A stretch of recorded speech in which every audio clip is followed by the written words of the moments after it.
Hey Raghunath, tell everyone about our Patreon community.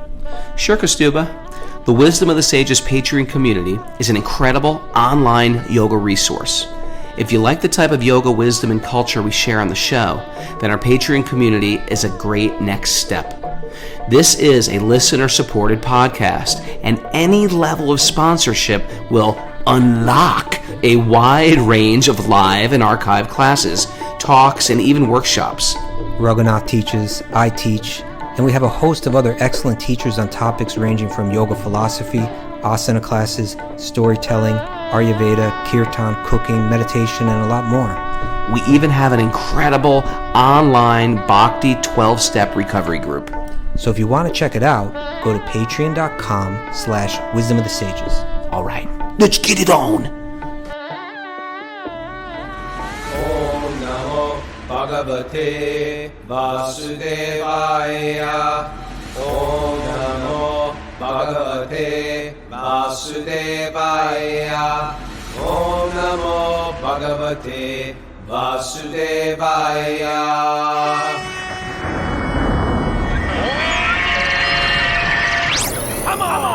Live from the gambling capital of the world, Las Vegas, this is Wisdom of the Sages, a daily yoga podcast with your host, Raghunath, and co-host and senior educator at the Bhakti Center in New York, Kaustubha. Welcome to the show and welcome to Vegas. And remember, whatever we learn in Vegas stays in Vegas. Now, I'm in Vegas today for the famous punk rock bowling festival, which my band, Youth of Today, is playing today and tomorrow night. And I didn't realize we switched time zones. So I'm a little, if you want the God honest truth, I just woke up 4 minutes ago. And that's why I sound and perhaps even look a little crazy right now. Did you go to the Descendants last night? Is that where you were? I didn't do it. You know what I did, Prabhu? You know what I did? I got some Thai food and I sat here and I read. That's what I did. Okay. Yeah. Well, at least you're well rested. You're not fully awake yet, but you're well rested. Yeah, I am well rested. I feel good. Okay. I had my alarm set for 4 and I said, you know what? I'm going to sleep in until 5. But little did I realize it was 6. All right. But you're ready to go. You're the kind of guy that I'm a morning person. Spontaneity is your thing. I'm a cat person and a morning person. Okay.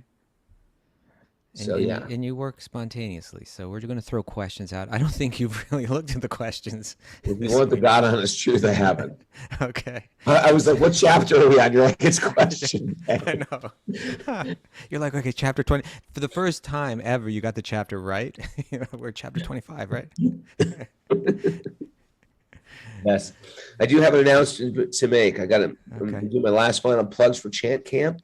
You want something fun to do next weekend? We want to see you there. We're going to be at Chant Camp, Wisdom of the Sages, which is in Cobb, California. A couple hours north of San Francisco. Flying to Oakland or SFO. And 2 hours north is this great retreat center. If you're on the budget, that's okay. You can camp. Camping. How cool. Camp in the mountains. And, is it 2 hours north? Is it that far? Maybe hour and a half-ish. Okay. Google map it. But anyway, it's beautiful up there. I was up there can't remember, sometime this year. Or you can and if you're like, no, I'm not a camper, but I still like yoga and kirtan, that's okay, because there's these cool little cottages they have. And when I say cottages, they're not like these creepy spider-filled cottages. They're nice. But you're going to have to move fast on that because that stuff's filling up. That'll fill up, yeah. So anyway, go to mandala.org. mandala.org, and then somehow I got my band Shelter on the bill. So Shelter's playing too. Yeah, so Shelter's playing. Parmananda, who's a great yoga teacher, will teach. Madhu, who's been playing in Shelter, is a great kirtan player, so he will sing as well. And yeah, I'm looking forward to seeing more Californians and more others that I don't know. What am I, chopped liver over here? I'm going to be there too. I'm looking forward to seeing you, man. All right.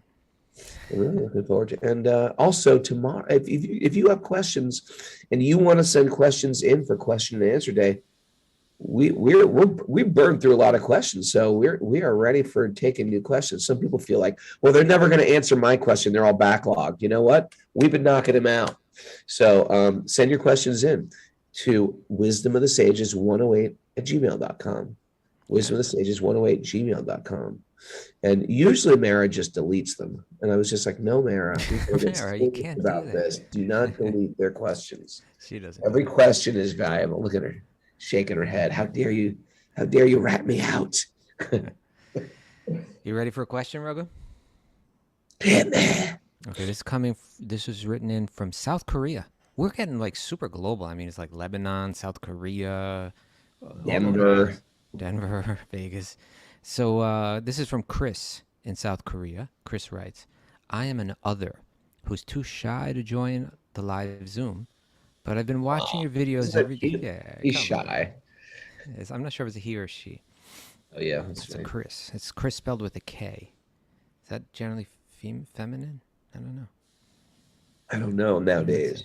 It's Okay. I think it's a female. It sounds female. how do you know, Yeah, she Mara? wrote it because she wrote into us with her full name. Oh, well, but it's Chris, K-R-S. There's I think more. I think it's like Kristen or Christine or something. Okay. Okay. Okay. All right. So here we go. I'm an other who is too shy to join the live Zoom, but I've been watching your videos every day since February 2020, when the pandemic started.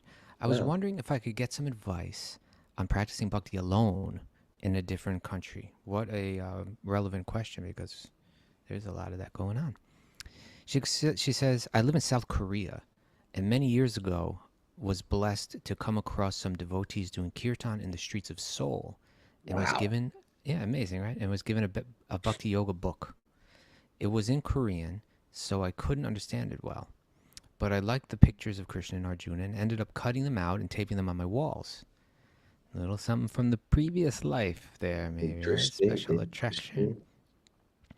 Then I met the devotees again a few months later at a vegan festival doing kirtan. And then I met them again in the streets and was given the same yoga book. That's one of those things where Krishna's following you. Ever have that happen? Right. When you're like Yeah. story into Krishna, you put your feelers out there, then you're like, Krishna's following me around. Yeah. Okay, a little later, at the beginning of the lockdown, I started researching Krishna and Krishna Consciousness, but Srila Prabhupada's books were complicated.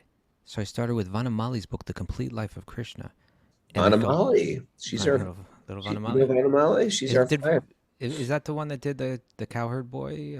No, Vanamali has done like the life of Krishna and this Ram Leela, and she's done a lot of books. She's an old lady that lives in Rishikesh, and Wow. on a few occasions I've took a bunch of students to meet her at her house. Really?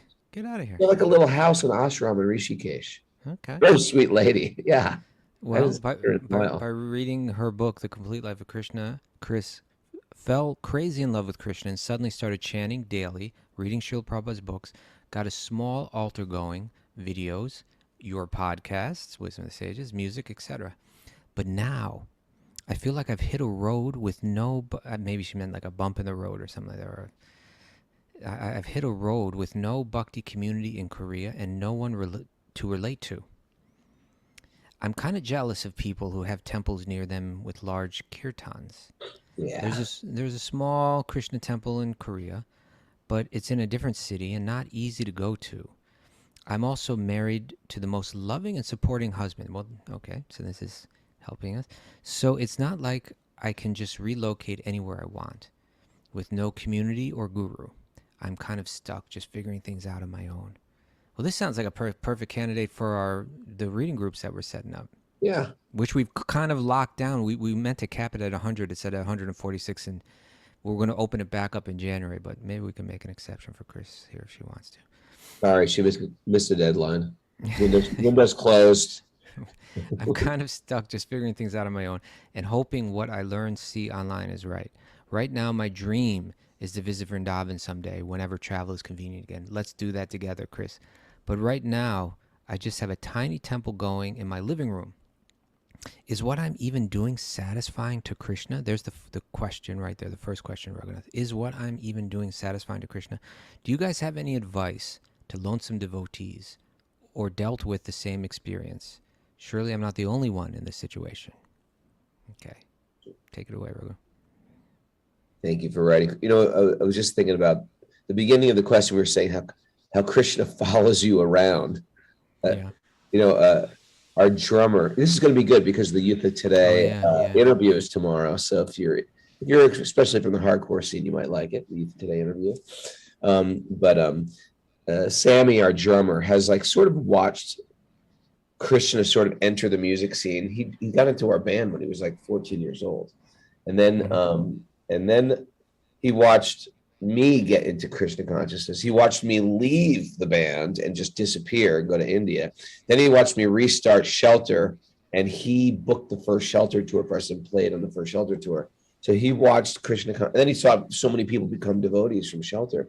So he's got an interesting perspective on bhakti, even though he's never like sort of been interested in being a devotee. He has like this interest in Krishna just from being around it so much.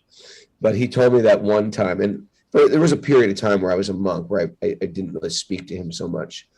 And he told me he was on a ski vacation in the Swiss Alps, and someone came to his door. Someone was knocking at his door, and it was a devotee selling books. And he goes, I cannot believe you are here. You up to the top of the Alps. The top of the Alps in the middle of nowhere, there's a devotee knocking on a ski lodge. That's funny. Krishna is looking for, I always say Krishna's, and he's friends with those two tall, beautiful people that are on Zoom, Greg and I can't remember. Oh yeah. Picnic. Caroline, and he's good friends with them. Oh, and really? Yeah, he's like, because Greg was like, yeah, I know Sammy. I was in a band with Sammy. I was like, you're kidding. And so I was like, I'm going to call Sammy right now. And I called him up and said, Sammy, everybody's getting into bhakti now. We're waiting for you. The whole world is into bhakti, Sammy. How many more signs do you need? Right. So anyway, answer the question here, Raghu. All right, here's a good question. Yeah. I'm in your boat, sir. Madam, I'm in your boat. I live in upstate New York. No, you're not. That's not the same boat, right? Okay, I know. I understand. But listen, okay. I don't have that temple near me.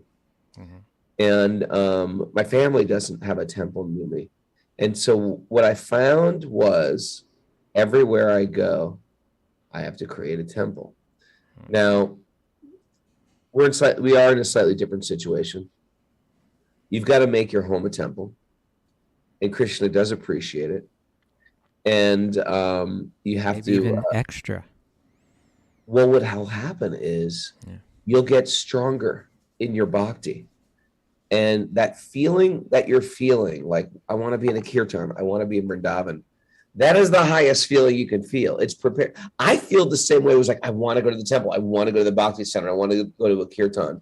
I feel that same way also. I want to go back to India. I feel that same way.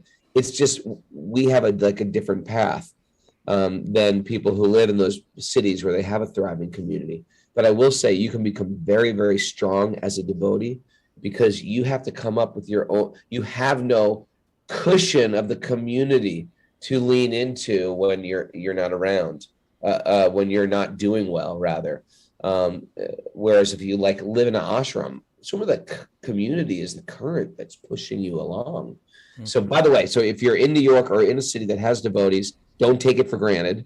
Do not take it for granted. Okay, you should be actively integrated in that community with some type of service. Like, you should feel like I have service to do. Like, if you're in New York City, you should think, I need a service at the Bhakti Center. You should go to Kaustubha or something and say, or Doyal Garanga, and say, I want some service to do. And take that service very seriously, even if it's something simple. For 1 hour a week, I work at the front desk. Take that like sacred, like a Zen Buddhist is like painting mindfully or something like that. You got to be mindfully at that front desk, or sweeping the floor, anything it is. It's like they're making a sand mandala. Yeah. You got to take that super seriously. And if you're not, then you know what? Your home becomes your temple. Wisdom of the sages becomes a community for you. We're here for you. And take that very seriously, show up on the regular and listen every day and contribute. You can contribute, or you can find something you actually can contribute to financially, or another great thing is tell a friend in Korea. I'm sure, Christine, you have a lot of friends, and you can tell a friend, and the next thing you know, you invite a couple of people over for your house, and you're like, let's have a class. I'm going to give a class. I'm giving a class. Let's have a class. Yeah, or you put up a sign and say, hey, I'm going to have a class on the Bhagavad Gita. Want to come? And you'll be surprised at who Krishna sends you. You know, this might be a chance for you just to say, you know what? I'm serious about this, and I'm going to step into a bigger pair of shoes, and I'm going to be the teacher. And you might say, well, I'm not qualified. I've got news for you. Prabhupada started this whole movement of bhakti internationally with a bunch of people that were unqualified. I mean, I'm looking around that Zoom right now. I'm looking at Lori Pegg. I'm looking at Neil from Memphis. I'm looking at Kristen Stevenson. I'm looking at Sweet Man. If this was 1967, Prabhupada would be like, Lori Pegg, you're the senior devotee here. Okay, you're going to us. I'm going to set, seriously, we're sending you to Osaka. And Sweet Man Simon, you've been around how long? About a few months now in this.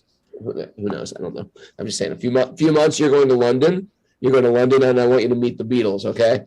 Which nowadays, I guess they'd say, who's big in London? I'm only 20 years behind, but you're going to meet Oasis, okay? We're going to find Oasis, and you're going to make them all devotees. Swamiji Good luck with that one. Yeah.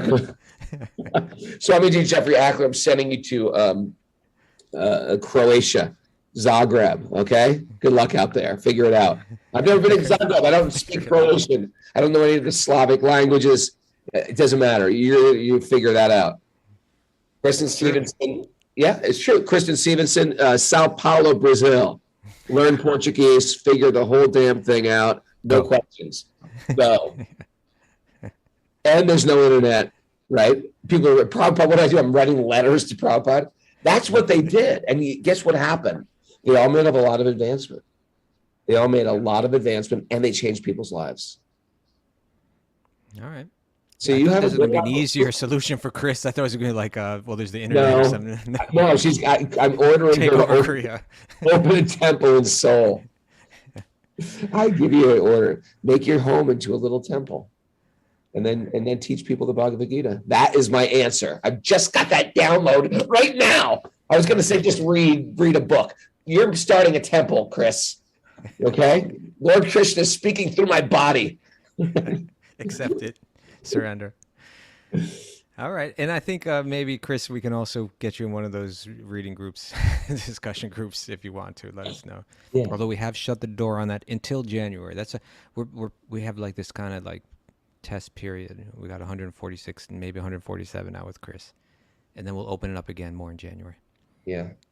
Yeah, she said she's shy too. That's going to be really great. Cool. Guess what? We're not doing this. Being like for example, with me, people say, well, Raghunath, you got a big ego. You're a narcissist. Some people would say that. I'm not going to say who would say that. Who would dare say that? It's sort of obvious when a person's sort of like very big and loud, but big and loud is not going to go away. There's a lot of people that are big and loud. That doesn't necessarily go away as you become a devotee. You just talk more big and loud about Krishna. And being quiet like a mouse, that doesn't mean no ego. Because not wanting to express yourself is also fear of expressing yourself. That could also be your ego. So it's big. Those are two sides of the same coin. So you're always going to be a little quiet probably, and I'm always going to be a little loud. But that has got nothing to do with ego and non-ego. Real non-ego means I'm going to do this for Krishna. So I'm going to talk about Krishna big and loud, and you got to talk about Krishna even though you're sort of soft-spoken and maybe introverted. And we're not doing it for ourselves. We're doing it for Krishna now. So my job is different than yours. I got to get the me out of the picture, and that's work for me. And you got to get your you out of the picture, which is I don't like to, be the center. I like to just sit in the back. No, it's not about you any longer. It's about doing this for Krishna. I'm really giving her the serious instructions today. Yep. Let's see what manifests. Okay, good luck with that. And let us know how it's going. Another Christine from Texas. We're only doing Chris questions today. Okay. I have a dilemma. I have a lot of justice in my heart. And when I see injustice, I experience more anger than with anything else. I become sarcastic, critical, and self-righteous when fighting for the rights of others. mostly animal rights. I try to remind myself to be humble and to fight injustice with love and compassion. But it's so difficult not to get hijacked with my frustration. When people compare animals to plants, I lose it. I lose my cool. I blow my lid. I just added those extra ones. Okay. How can I appropriately stand for my beliefs and be a voice for those experiencing injustice while coming from a place of loving service and compassion? I want the heart of bhakti to guide my agendas. You know what? I feel like she's really keying into something really important here. It's just difficult when others seem to be so shrouded in lack of compassion. Here's my self-righteousness again.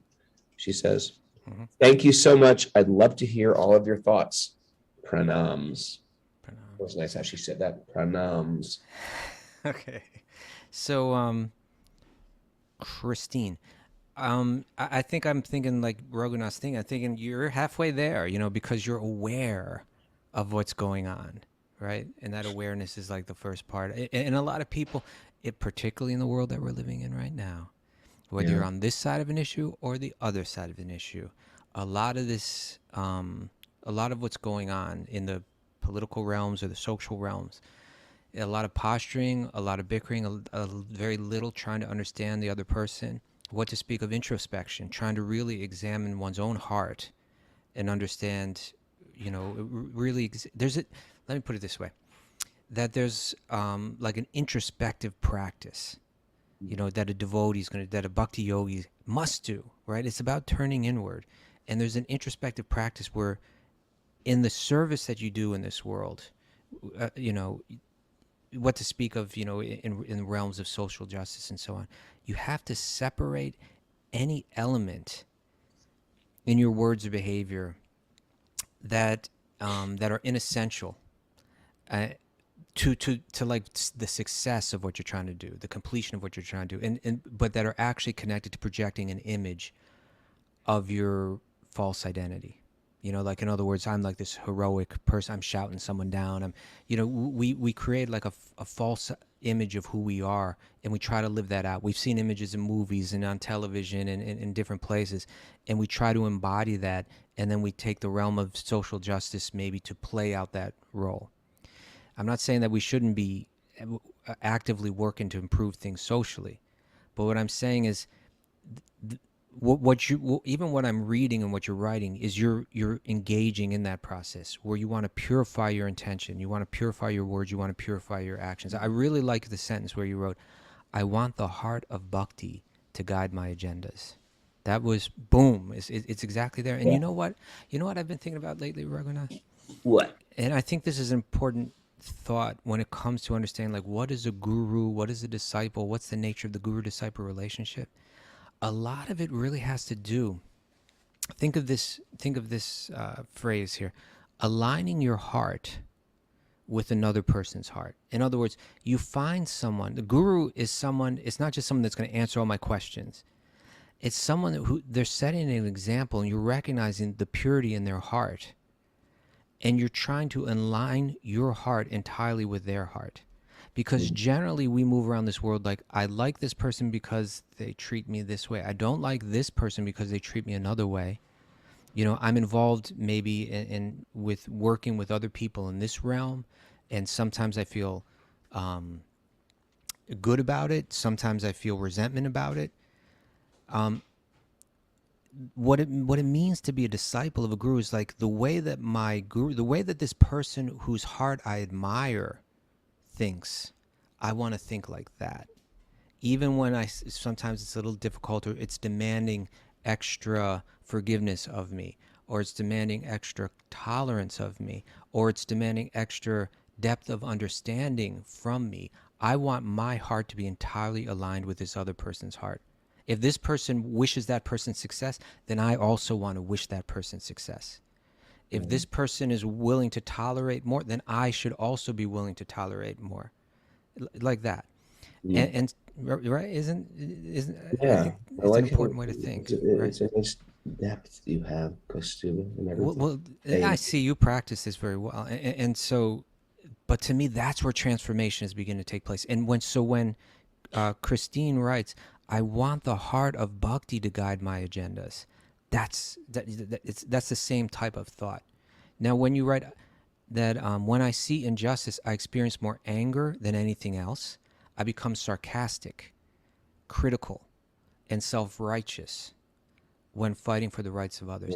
Those are good red flags that those are, yeah, bhakti's not the agenda any longer. That's right. When you become sarcastic, it's telling them off, or you're straightening them out.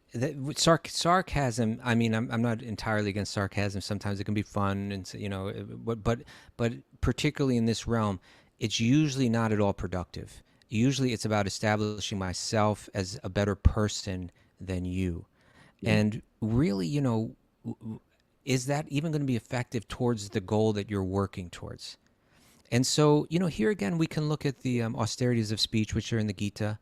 If you go to the 17th chapter, 15th verse of Bhagavad Gita, it mentions what are the austerities of speech? What gates do we put our speech through before we're willing to speak it, right? And it mentions there that our words should be satyam, that they should be truthful. But they should also be priya, and pleasing. And it says priya hitam, pleasing and beneficial. Right? This is a big one. Is it actually beneficial? What I'm saying now, is it beneficial towards the social cause that I'm trying to serve? Right. Or is it actually just creating further polarity and not getting us anywhere? And that requires honesty and introspection.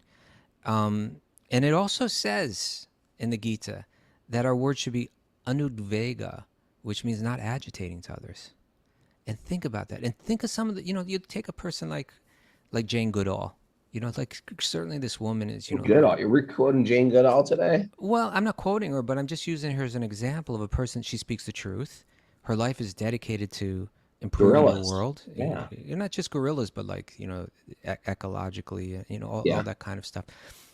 But she's not out there like shouting someone, insulting others. Yeah. And if you want a heart that's going to be suitable for bhakti, you really have to begin to think that way, And so again, I like where Christine's come from. I think she's a long way along the road that she's talking about. Just the fact that she's been introspective enough to write this letter. Yeah, it's huge because a lot of times people come from, they get into bhakti from a movement of vegetarianism or veganism or animal rights, and sometimes in all these things for self-betterment. Even religion, of course, health food, of course. What else do people get into in the name of environment? It can be really wound up with a lot of our ego. And so a lot of the purification for people who want fairness and justice is, hey, where are you not just? And at any minute we can understand, we can lose our position as well, too. We think we're so damn fixed in our position. At any minute, we can get covered by illusion and fall back into bad habits. Now, some people say, well, no, I'll never go there. But there's other bad habits. And arrogance is a very, very bad habit. It destroys our bhakti because we can be vegetarian, or we can be vegan, and we can just be jerks to people, which is not bhakti whatsoever. and it's ineffective, And it's ineffective, yeah. And so let me share this one last thought is, when our goal is actually transformation, when our goal is to actually influence someone in a positive way, well, then let's carefully consider what are the most effective means for doing that. And if we're truthful and we're observant, we'll see that when I straight out challenge someone in such a way that they're going to lose face if I defeat them, then they become very reluctant to hearing what I have to say.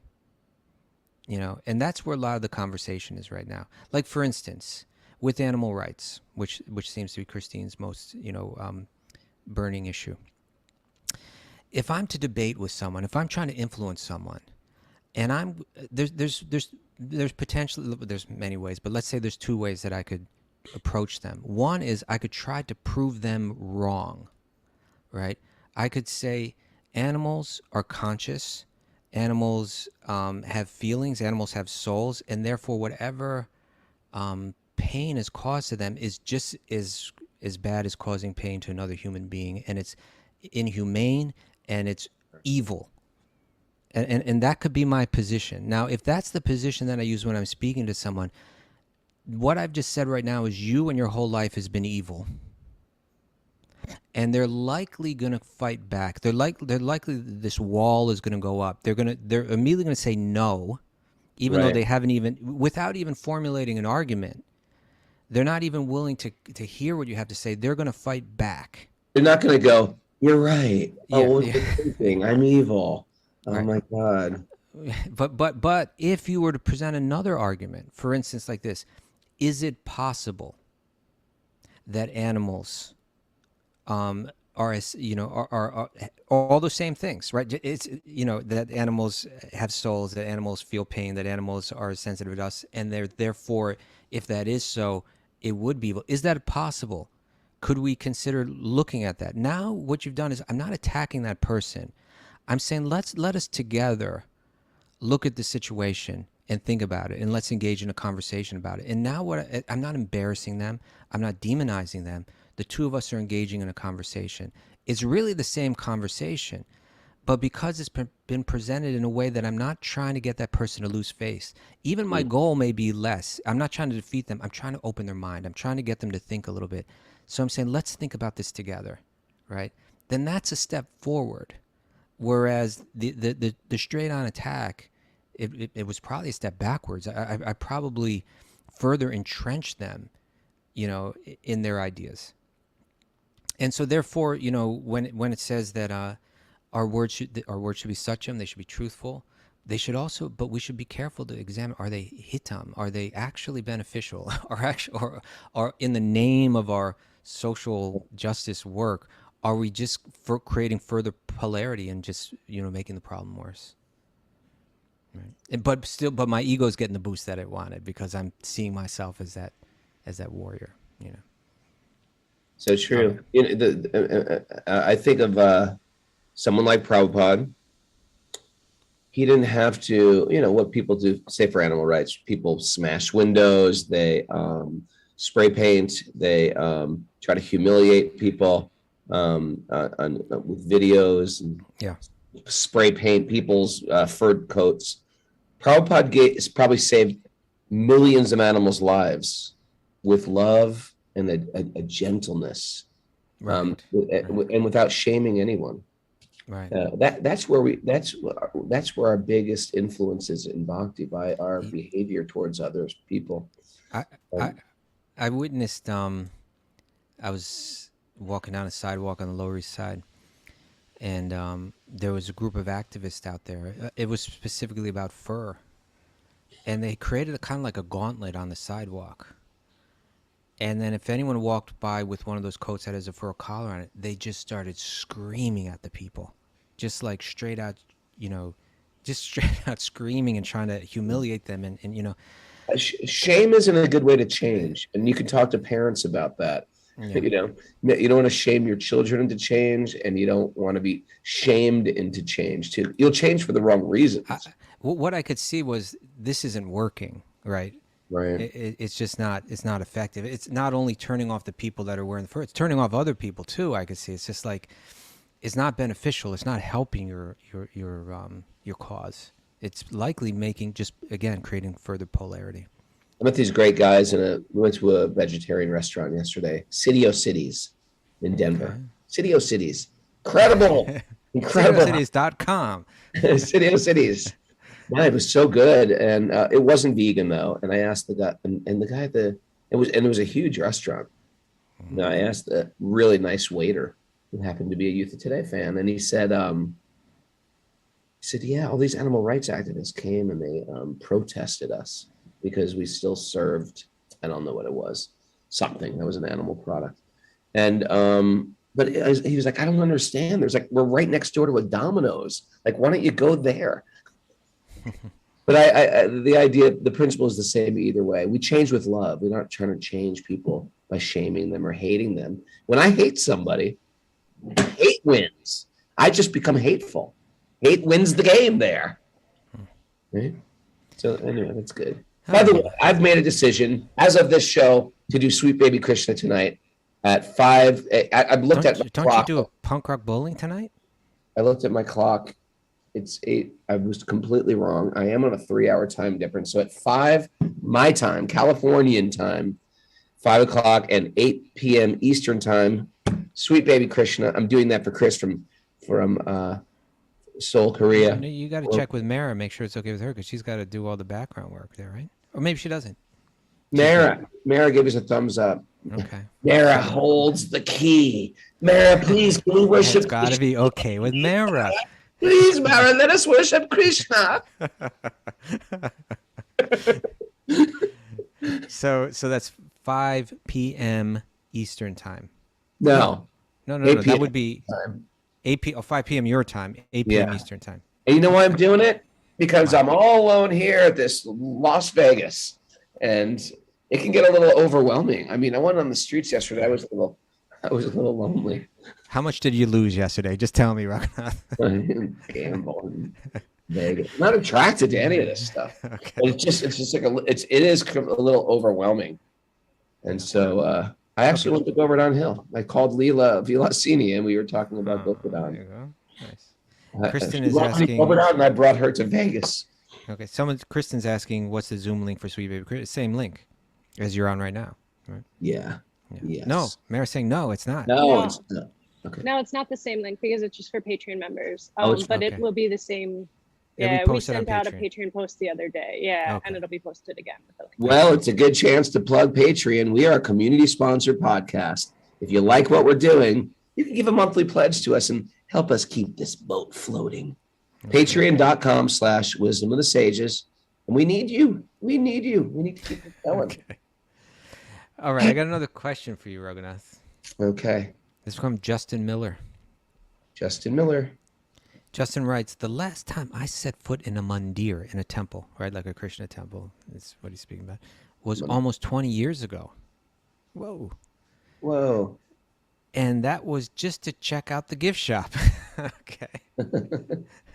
I get it. The gift shops are fun at Krishna temples. They can be. So what are the rules? Imagine a Catholic gift shop. That can't be that much fun. Well, they might be for a Catholic person, I suppose. They're not that fun. All right. Come on. How much fun could What it kind of be? sectarian Dogma, Mike. Yeah. No, Okay, well, what it's is fun. Krishna consciousness, it's more fun. Can I say that? I'm not saying those other religions aren't valid, aren't deep, don't get deep realization, but we're definitely the funnest spiritual path. Okay. Now here it goes. The last time I set foot in Mandir was 20 years ago, and that was just to check out the gift shop. What are the rules? Oh, wait a second. I've already got stomped on by Eben Lewis. He said, you should see the gift shop at the Garden Tomb in Jerusalem. It's a blast. Okay, here's the question, Raghu. Focus. What are the rules for visiting the temple? What are the rules for visiting the temple? Well, you know, I don't follow rules. I make my own rules. Well, truthfully, there are rules. A lot of people don't follow them. But the thing is, here's the thing about rules I just want to share. Rules are meant to create bhakti in our heart. So if we have rules, they're meant to not just for a rule, they're meant to make our heart more open and loving. So it's nice to bathe. It's nice to be clean before you can. But sometimes they're coming from work. They don't have time to bathe or something like that. So really, Krishna's eager to see you. That's the priority. Krishna's eager to see you. And if we're eager to see Krishna, that's the highest rule. We want to be and see Krishna. And Krishna wants to see us. So we should keep that in mind. You take your shoes off. That's one rule. You bow down when you come in. You know what you also do? A lot of temples have bells. Before you enter, you ring a bell. And it's sort of like ringing a doorbell. Just like, Krishna, I'm here. Like, I'm not just going to sneak up on you. I'm not going to sneak up on you. I'm ringing the bell. Mm-hmm. So you ring that bell. In India, it's such like a big bell. You just throw that little, what do you call it? Bell?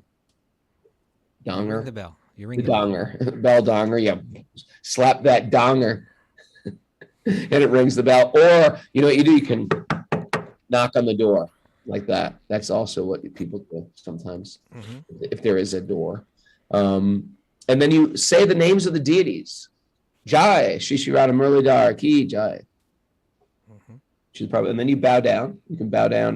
Depends what temple you go to, but you bow down in front of the deities. You can bow down on your knees. You can do a full prostration bow. Usually the men do the full prostration bow. Women bow down on their knees.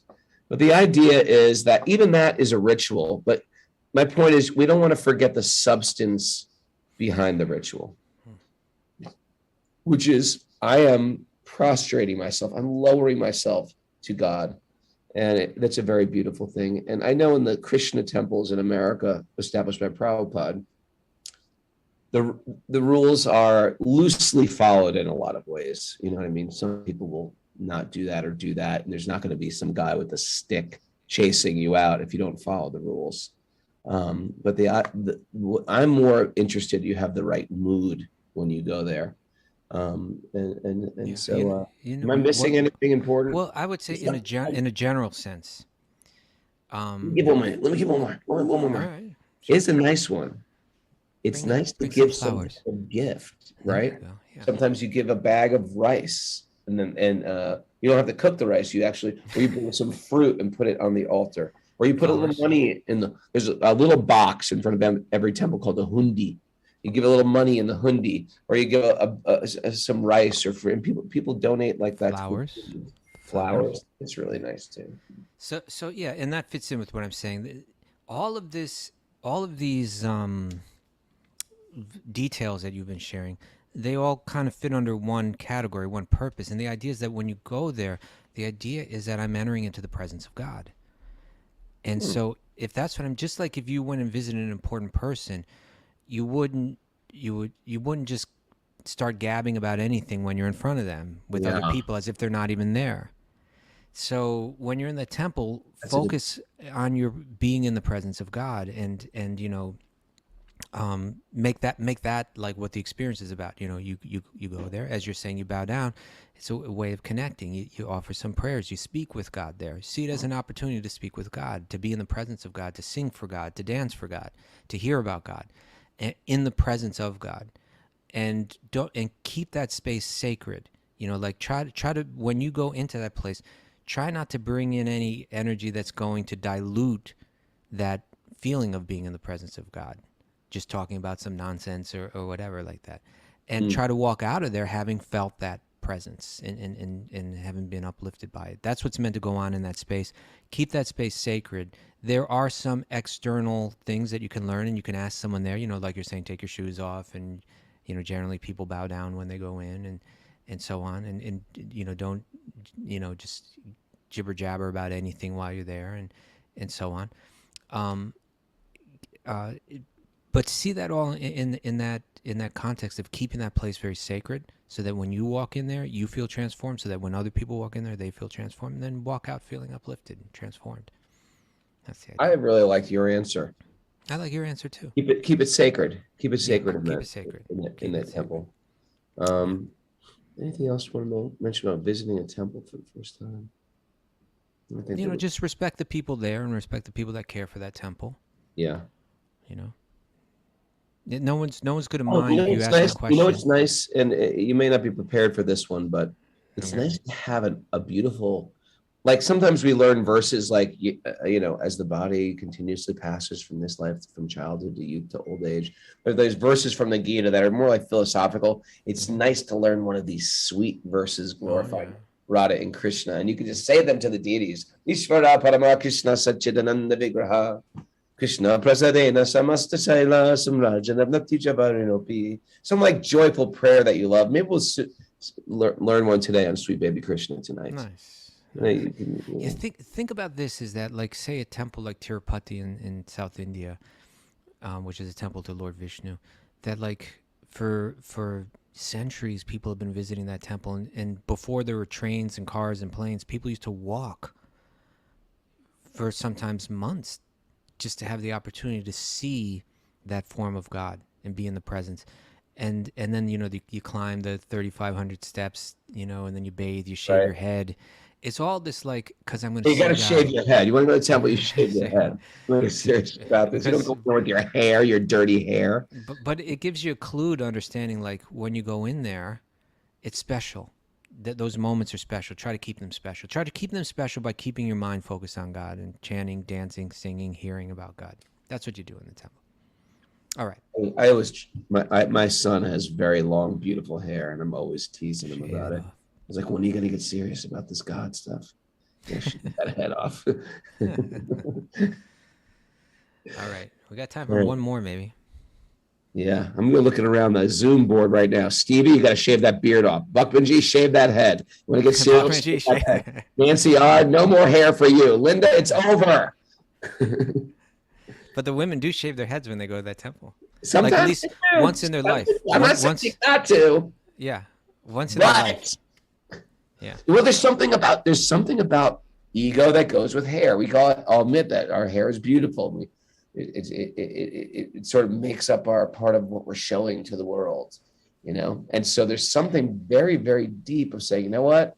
All this beauty I'm carrying around, I'm working as my currency in this world. I'm taking it off. There's something sort of special about that. There is. Yeah. I mean, ego can exist anywhere. I have a shaved head and I have an ego about it. Yeah. I think if I was to grow my hair out, I'd have the classic male pattern balding. And so I shave my head so as not to look like that because I don't like that look. So there's ego behind my shaved head. So I'm not going to just think like I'm free from ego. Well, Zoe's got there with little Cleo. Cleo shaved her head there. Oh, Nancy R. went there. She said, I went to the temple at Tirupati and several of the women I was with did shave their heads. I did not. I'm a work in progress. Okay, Nancy R., I got news for you. You want to be a work that's not in progress? Shave that damn head tomorrow.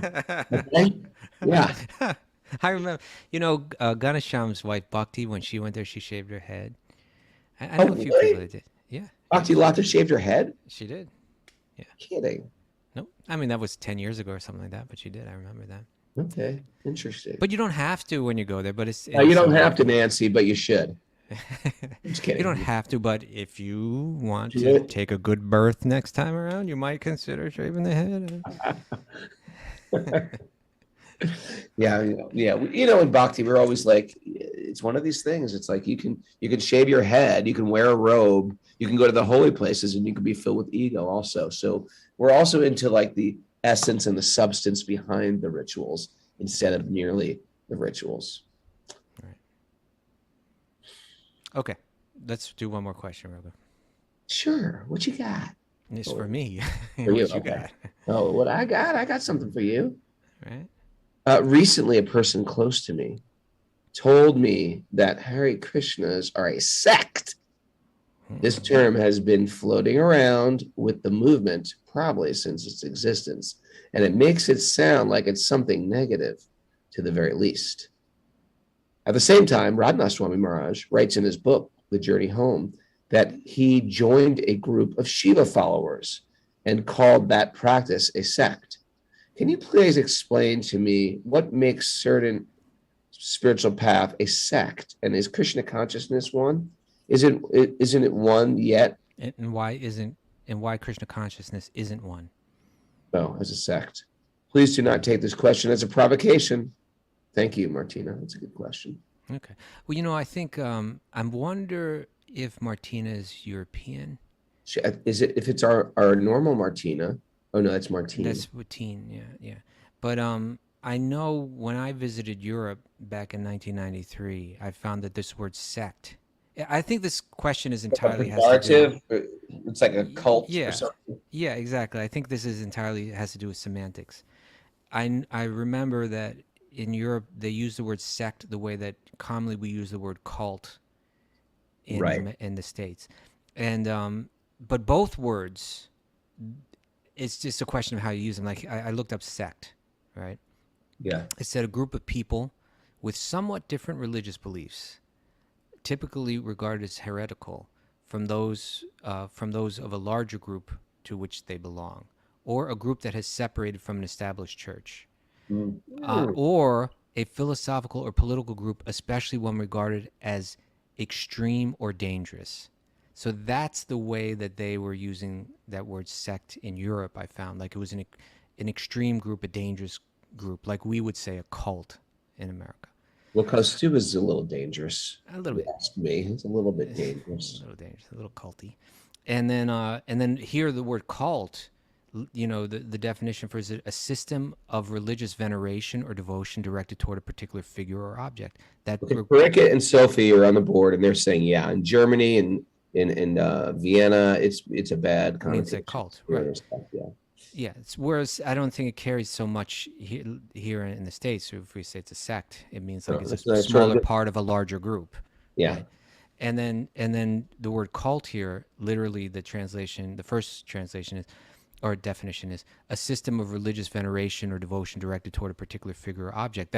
That's every religion there is, practically, and practically, so many other things, would be a cult. But then there's also another definition, a relatively small group of people having religious beliefs or practices regarded by others as strange or sinister. That's the way that's the more common use of the word cult, in the States. So my point is this. So Martina, I think when Radhanath Swami was using that term sect, he meant it was like amongst larger groups of Shaivites, this was a particularly small group that had their own particular practices, but it wasn't meant with any negative connotation.